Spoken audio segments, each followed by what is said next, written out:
오늘 히브리서 11장에 있는 믿음의 사람들, 하나님의 사람들의 말씀 중에서 여호수아와 라합에 대해서 그들의 가졌던 믿음에 대해서 다시 한번 살펴보기 원합니다. 믿음으로 산다는 것이 무엇인지, 또 하나님의 사람으로 산다는 것이 무엇인지, 그들의 살아왔던 삶과 또 믿음을 통해서 우리가 돌아보기를 원하는데요. 여호수아를 말하면 제일 먼저 떠오르는 게 여리고성입니다. 여리고성 정복한 이야기가 참 많이 우리에게는 각인되어 있는데, 그것도 어떤 무기 하나 쓰지 않고 하루에 한 바퀴씩, 그리고 7일째 되는 날 7바퀴 돌고 외칠 때에 그 성이 무너져서 여리고성을 정복한 이야기, 참 신기한 성경의 이야기로 우리는 기억하고 있습니다. 그렇지만 그것이 그냥 신화의 이야기가 아니라 성서 고고학자는 여리고성의 흔적들을 찾으면서 그 성이 얼마나 견고했는지, 그 당시에 그 성이 얼마나 크고 웅장했는지에 대해서 보고하고 있습니다. 그 성의 그 성벽은 이중으로 돼 있어서요, 그래서 가운데는 마차들이 다닐 수 있을 정도로, 빠르게 다닐 수 있을 정도로 그 공간이 있고, 성을 외벽을 하나 넘었다 하더라도 그 또 하나의 벽을 넘어야 되기 때문에 참 침공하기가 어려운 그런 성이었다라고 얘기합니다. 당시 여러 가지 사람들을 볼 때 그 성의 모습 그 자체만으로도 난공불락, 함부로 침범할 수 없는, 무너뜨릴 수 없는 그런 견고한 성이었다고 보고하고 있습니다. 누군가 침입을 하면 공격하지 않고 그냥 성문만 굳게 잠궈도 몇 년간은, 그들이 양식만 있다고 한다면 몇 년간 충분히 버틸 수 있는 그런 성이었다고 하는데, 그 성을 여호수아가 믿음으로 무너뜨린 그 이야기를 우리에게 말씀하고 있지요. 오늘 히브리서에 통해서 우리에게 말씀하고 있는 여호수아가 여리고성을 무너뜨린 이야기가 이스라엘의 전쟁의 역사 한 에피소드를 우리에게 말하고 싶은 것이 아니라, 우리가 동일한 믿음을 가지고 살아가는 하나님의 백성인 우리들에게 우리 인생 앞에 있는 여리고와 같은 문제 앞에서 우리가 그것을 어떻게 넘어뜨리고 승리하며 살 것인지에 대해서 말씀하고 있다는 거죠.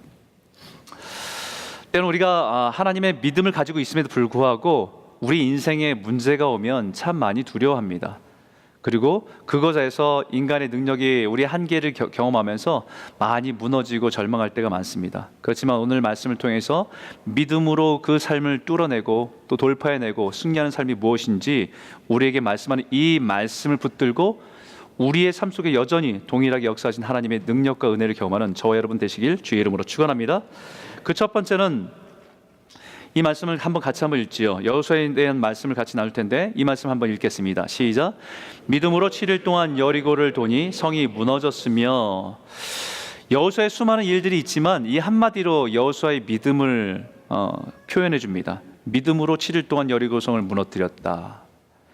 이 말씀을 가지고 한 가지 주제로 여러분과 같이 나누고 싶은 건요, 하나님의 사람은 온전한 순종으로 하나님의 능력을 체험해 가는 사람들입니다 라는 주제예요.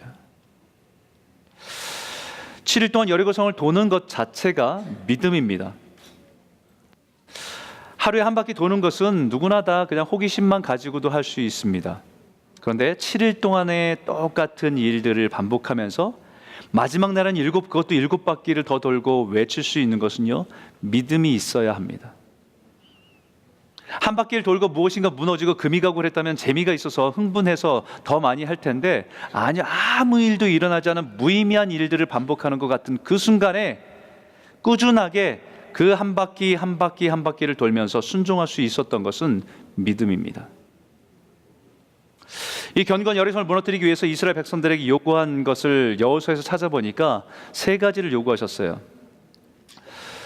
그리고 이 말씀 속에서 그 7일 동안의 여리고성을 무너뜨렸다고 말씀하는데, 그 말씀을 찾아보니까 이렇게 말합니다. 제사장 7은 7 양각 나팔을 잡고 언약궤 앞에서 나아갈 것이요 7째 날에는 그 성을 7번 돌며 그 제사장들은 나팔을 불 것이며 라고 합니다. 여기 7이란 단어가 몇 번 나옵니까? 제사장 7 양각 나팔, 7째 날 그 성을 7번 돌며 라고 말합니다. 7이란 이 숫자가 이스라엘 사람 유대인들에게는 영적인 의미를 가지고 있습니다. 완전한 수예요. 완전한 수입니다. 엘리사 시대 때도 아람의 군대 장관이었던 나아만 장군이 문둥병, 나병이 걸려서 그 치료받기 위해서 엘리사에게 나아갑니다. 그때에도 요구한 것은 요단강에 가서 7번 몸을 씻으라라는 요구를 했습니다.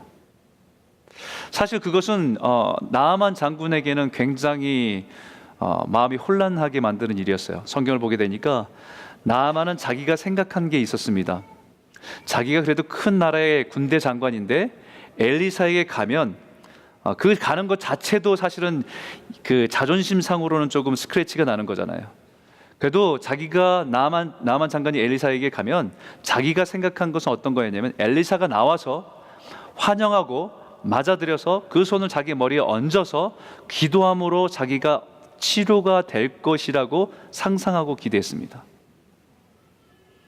근데 엘리사는 그에게 명령만 합니다. 요단강 가서 7번 몸을 씻으라고.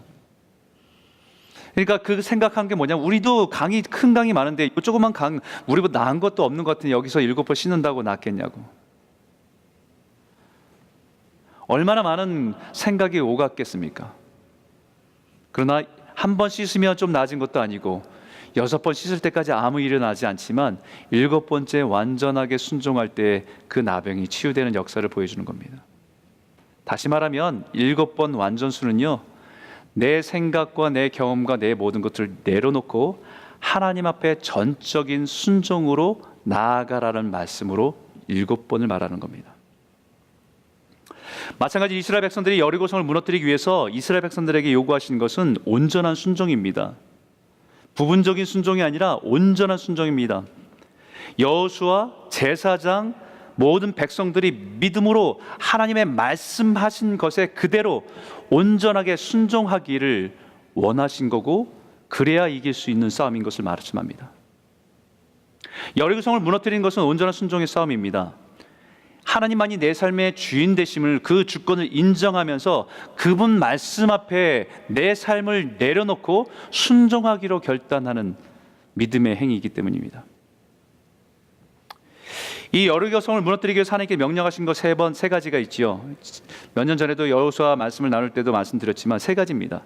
첫 번째는 제사장들이 양각 나팔을 불면서 언약궤를 앞장세워서 그 앞에 나팔 불면서 행군하는 겁니다. 그리고 백성들은 그것을 쭉 따라가는 거예요. 두 번째는 7일간 이 일을 할 동안에 침묵하라는 얘기입니다. 세 번째는 7째 날에 7바퀴를 돌고 나서 여호수아가 신호를 주면 마치 한 목소리로 다 외쳐서, 큰 소리를 외쳐서 그 성을 무너뜨리려고 하는 거죠. 아무리 생각해도 이상한 요구입니다. 분명히 전쟁인데 하나님께 명령하신 것은 전쟁을 준비하기 위한 전략이나 훈련이 아니라 제사장들이 언약궤를 메고 양각 나팔을 불며 걸어가는 것은 사실 도무지 이해하기가 어렵습니다. 그 형태라고 한다면 갑자기 여리고성의 문을 열고 전차 부대가 나오면 그건 속수무책입니다. 그 하나님이 첫 번째 요구하신 것은 사실은 제사장이 나팔을 불고 언약궤 앞에서 앞장서 나아가는 것은요, 그 모습은 전쟁이 아니라 사실은 예배입니다. 제사장들이 양각 나팔을 불면 이스라엘 백성들은 하던 일을 다 중단하고 성막 중심으로 모이도록 하는 것이 그들의 전통이었습니다. 이거 하나님이 착각하신 게 아닌가? 라는 생각이 들 정도예요. 우리 전쟁의 지금 위기 앞에서 사느냐 죽느냐라고 하는 긴급한 상황이 있는데, 화살 하나를 더 만들고 칼 하나를 더 만들고 군인들을 강하게 훈련시켜서 강한 용사로 만들어야 될 그 시점에 언약궤를 앞장서서 제사장 나팔 불고 나아가게 하는 것은 무모하고 시간 낭비 같은 일이라고 생각할 수 있습니다. 그러나 이것은 우리의 삶 속에서 우리가 여리고와 같은 문제를 만날 때에 우리가 첫 번째 하기를 원하시는 하나님의 영적인 원칙이에요.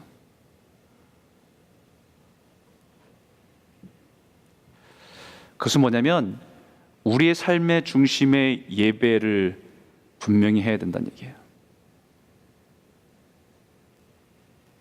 위급한 상황, 긴급한 상황, 어렵고 힘든 상황을 만나면 사실 예배드릴 여유가 어디 있습니까? 난리가 났는데.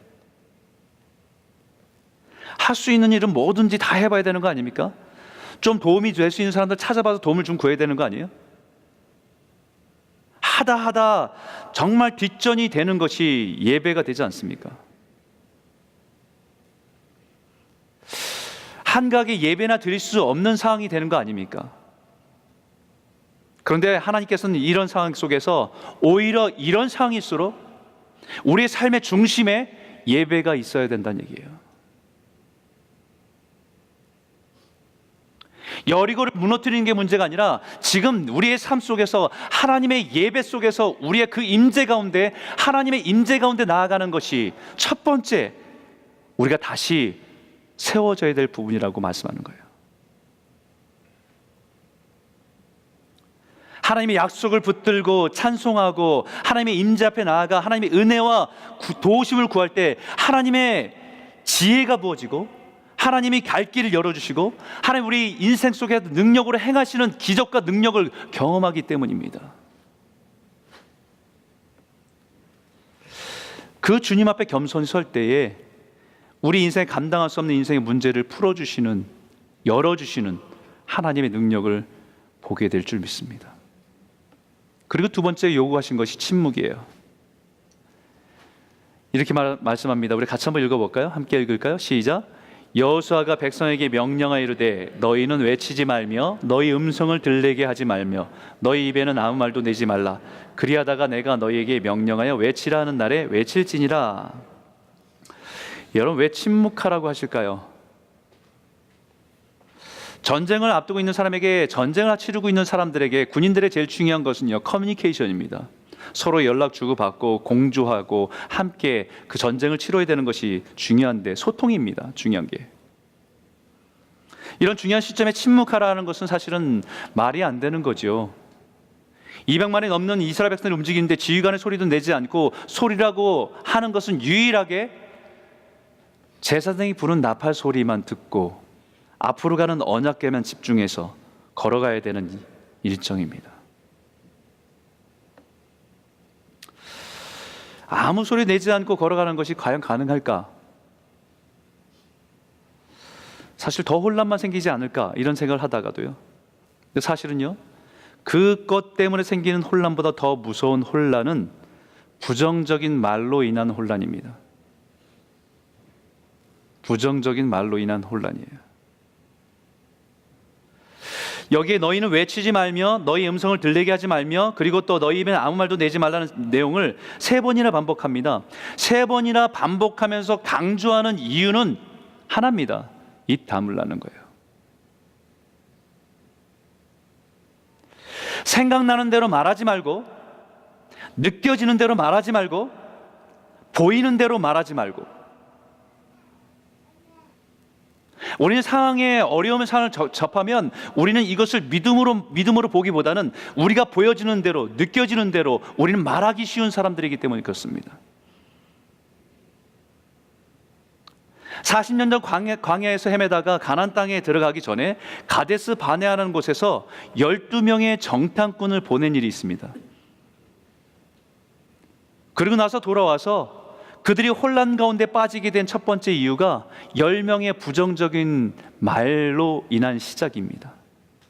우리는 그들에 비하니까 메뚜기다. 정복할 수 없다. 차라리 애굽이 좋았는데.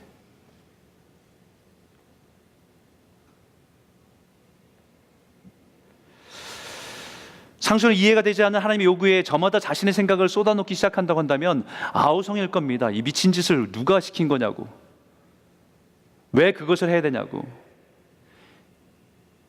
아마 불평과 원망 있는 대로 쏟아붓기 시작하면 아마 공동체가 계속해서 혼란이 일어날 겁니다.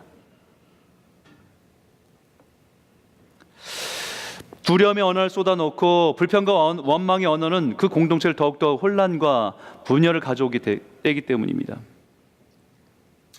삶이 어렵고 힘들면 우리 입술의 말이 거꾸로 우리의 삶에 영향을 미칩니다.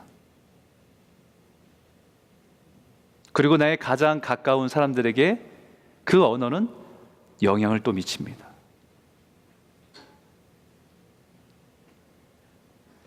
걱정과 두려움의 언어와 믿음의 신뢰의 언어가 사실은 끊임없이 우리 마음의 생각 속에서 계속 오가고 있습니다.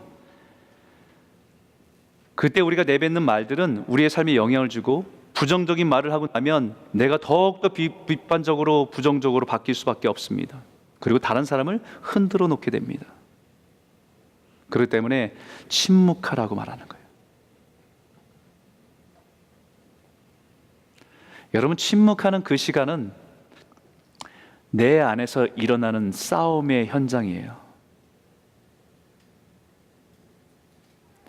침묵은 세상의 소리를 끄고 하나님의 소리에 집중하는 겁니다.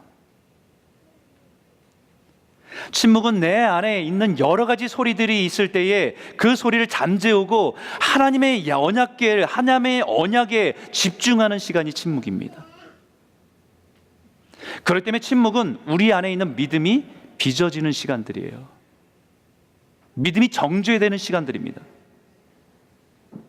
사실은 여리고성이 무너지고 안 무너지고는 이미 그 전쟁은 우리 내면에서 결정납니다. 우리 내면의 전쟁에서 결정이 납니다. 바로 침묵하라는 것은 기도와 같은 거예요. 침묵, 여러 가지 내 안의 언어에 잠재우고 하나님께 집중하고 하나님의 약속을 붙드는 시간이기 때문에, 침묵을 통해서 나의 언어를 잠재우고 하나님의 음성에 집중하는 시간이기 때문에,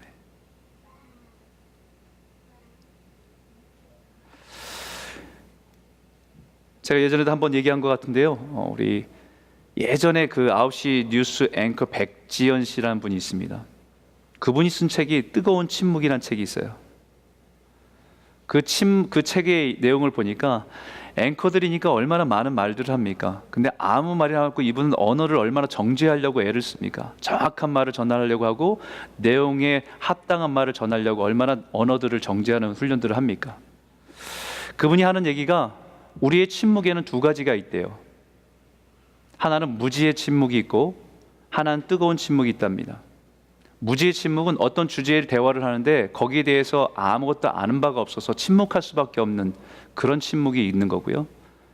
또 반대로 너무 많은 아는 것이 많고 말하고 싶은 게 많지만 그러나 자기의 언어를 정죄하기 위해서 뜨거운 자기 안에 있는 욕구가 있지만 그것을 정죄하고 있기 위해서 있는 침묵하는 시간이 있다는 거예요. 그 시간을 지나서 나오는 언어는 파워가 있다고 얘기합니다. 침묵을 통과한 언어는 능력이 있습니다. 이미 우리 안에 부정적인 언어와 두려움의 언어와 염려의 근심의 언어를 다 잠재우고 승리한 언어이기 때문에 힘이 있습니다. 우리 안에 믿음의 언어들과 하나님 약속하신 것을 붙들고 싶은 마음들과 우리 안에 감정적으로 들어가 들고 있는 이 언어들이 싸우고 그것을 내려놓고 이겨서 믿음을 선포하는 말이기 때문에 능력이 있는 겁니다. 그런 의미에서 생각해 보면 기도하고 나서 돌아가서 원망하고 불평하는 건요, 은혜를 다 쏟아버리는 거예요. 우리가 어려움을 만나면 기도하기로 작정하면 우리 입술의 언어도 정죄해야 되는 시간들입니다. 하나님 바로 이스라엘에게 7일간의 믿음의 싸움을 통해서 마지막으로 요구한 것이 그 승리한 외침이 여리고 성을 향해서 외치라고 말씀하는 거예요. 이미 내 안에서 믿음으로 붙들고 믿음으로 정죄된 그 하나님의 약속의 말씀을 붙들고 그것을 선포할 때에 그것이 능력이라는 거예요. 여리고 같은 그 문제 앞에서 우리는 위축될 수밖에 없지만 이미 내 안에 준비된 하나님의 약속을 붙들고 그 여리고 앞에서 당당하게 세상을 향해서 외칠 수 있는 것이 능력이기 때문입니다.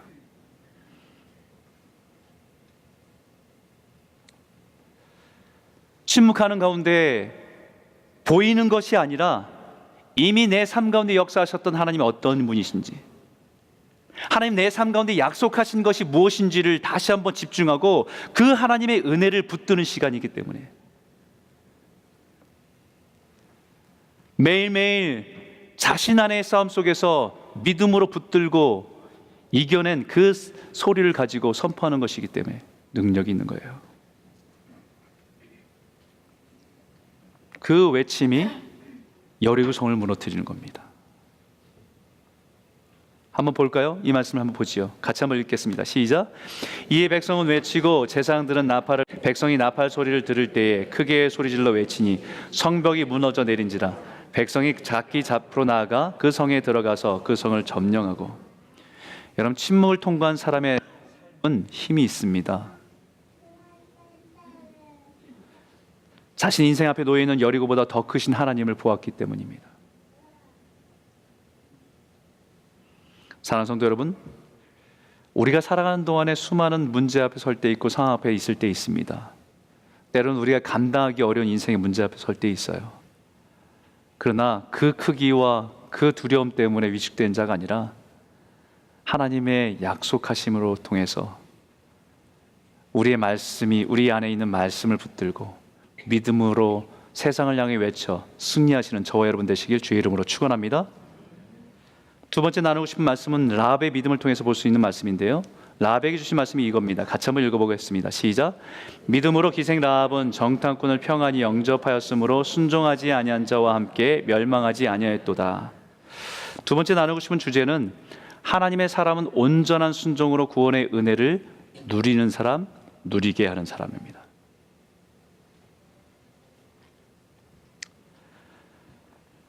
여리고성에서 무너질 때 유일하게 살았던 사람은 라합과 라합의 가족뿐입니다. 여호수아가 여리고성을 정복하기 전에 그 땅을 정복하기 위해서 정탐꾼 2명을 보냅니다. 그 정탐꾼이 들어가서 그 밤에 그 성에 들어갔는데 사실은 들어가자마자 발각돼서요 도망 다니다가 들어간 곳이 라합의 집이에요. 그 집에 숨었는데 그러고 나서 이어서 사람들이 그 집에 찾아옵니다. 보니까 너희 집에 그 사람들이 수상한 사람들이 들어갔는데 그 사람 내어놓으라고 얘기해요. 그러자 라합이 뭐라고 얘기하냐면 어떤 사람들이 우리 집에 들어온 것은 맞는데 나는 그들이 어디로 왔는지 몰랐고 어디서 왔는지 몰랐고 어두워져서 성문을 문 닫을 쯤에 나아갔다. 그리고 그 사람들 어디로 갔는지 알 수 없지만 급히 따라가면 그들을 잡을 수도 있을 것 같다라고 얘기합니다. 우리 이런 정황을 볼 때 사실은 주도권은 라합에게 있습니다. 정탐꾼의 생명도 라합의 신호나 라합의 말에 달려 있습니다. 정탐꾼의 생명이 그 라합의 결정과 대답에 달려 있습니다. 그럼에도 불구하고 거짓말과 연기까지 하면서 정탐꾼을 숨겨주려고 결정한 것이 라합의 행동이고 라합의 믿음이었다는 거죠. 지금 자신이 하는 일이 잘못되면 자신과 자신의 가족들이 위기에 빠진다는 것을 모르지 않았습니다. 그래서 성경은 그녀의 행동을 뭐라고 표현하냐면 정탐꾼을 숨겼으며 라고 표현하지 않고요, 뭐라고 표현하냐면 정탐꾼을 평안히 영접하였으므로 라고 표현했어요.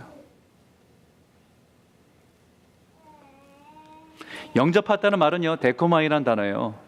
이 단어는 받아들이다, 손님으로 환대하다라는 의미입니다. 다시 말하면 이 정탐꾼이 여리고성을 탐지하기 위해서 정탐하기 위해서 왔지만 이 라합은 그 정탐꾼이 하나님이 자신을 구원하기 위해서 하나님께 보내신 선물임을 알고 그 믿음으로 환영했다는 의미입니다.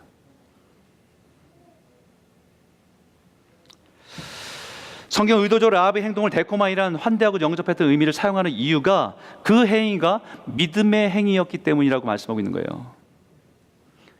예수님께 제자들에게 이렇게 말씀하신 적이 있습니다. 누구든지 내 이름으로 이런 어린아이 하나를 영접하면 곧 나를 영접하며 누구든지 나를 영접하면 나를 영접함이 아니요 나를 보내신 이를 영접함이니라.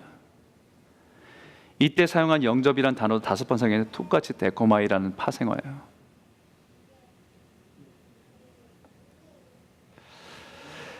누구든지 내 이름으로 이런 어린 아이 하나를 데코마이 영접하면 곧 나를 데코마이 영접하며 누구든지 나를 데코마이 하면 나를 데코마이 함이 아니요 나를 보내신 이를 데코마이 영접하는 것이다 라고 말씀하고 있는 거예요. 우리는 라합이 구원받은 것에 대해서 불편하신 분들이 있습니다. 어떻게 창녀가 그거 하나 그냥 그 정탐꾼 하나 받아들인 것밖에 안 되는데. 근데 여기 강조하는 것은요, 누구든지입니다. 창녀로 살았든 강도로 살아왔든 사기꾼으로 살았든 장애자든 귀족이든 부자든 가난한 사람이든 배웠든 못 배웠든 누구든지 나를 영접하는 자는 하나님을 영접하는 것이다. 하나님 보낸 사람을 영접하는 것이 바로 하나님을 인정하고 영접하는 것이기 때문입니다. 라합이 위기에 빠진 정탐꾼을 숨겨진 것이 아니라 하나님께 자신의 인생에 보내준 귀한 손님으로 영접한 믿음의 행위였다고 성경은 말하는 겁니다. 하나님을 인정하고 장차 멸망당할 세상에서 자신을 구원하기 위해서 찾아오신 하나님께서 보내신 사람들이라고 그들을 믿고 그들을 받아들였다는 것입니다. 그의 고백을 한번 보십시오. 우리가 듣자 곧 마음이 녹았고 너희로 말미암아 사람이 정신을 잃었나니 너희의 하나님 여호와는 위로는 하늘에서도 아래로는 땅에서도 하나님이시니라. 위로는 하늘에서도 아래로는 땅에서도 천하 만물을 다스리는 그 하나님이시다라고 고백하는 거죠. 여러분, 믿음은요, 많은 것을 아는 것이 믿음이 아니고 알아야 할 것을 정확히 아는 게 믿음이에요. 하나님이 누구신지에 대해서 믿고 자신의 삶의 생이로서 열매 맺는 것이 믿음입니다. 사실 이 고백이 베드로가 고백한 주는 그리스도시여 살아계신 하나님의 아들입니다라는 고백과 같은 거예요. 오직 하나님만이 유일한 하나님이십니다. 하늘과 온 천하의 왕이신 살아서 역사하시는 하나님이십니다라는 고백이 이 라합이 갖고 있었던 고백입니다. 구약판 고백이죠.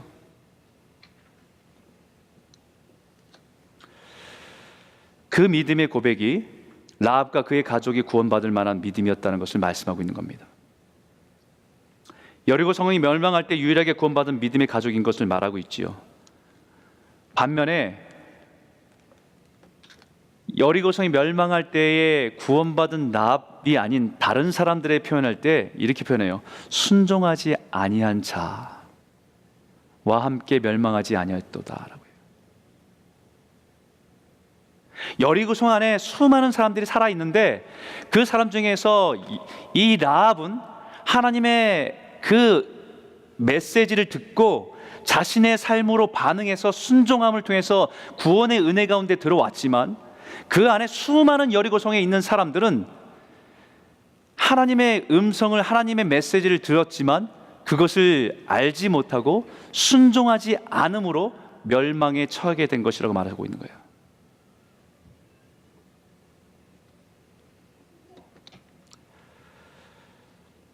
라합의 말에 분명히 이렇게 고백합니다.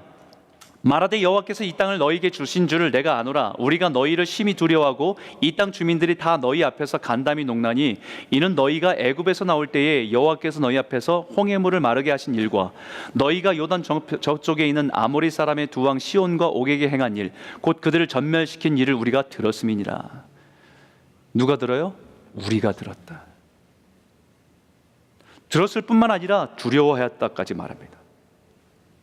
간담이 떨 정도로 그 소식을 듣고 두려웠다고 얘기합니다. 라합만이 아니라 여리고성에 있는 모든 사람들이 이스라엘 사람들의 역사와 능력들을 들었다는 거예요.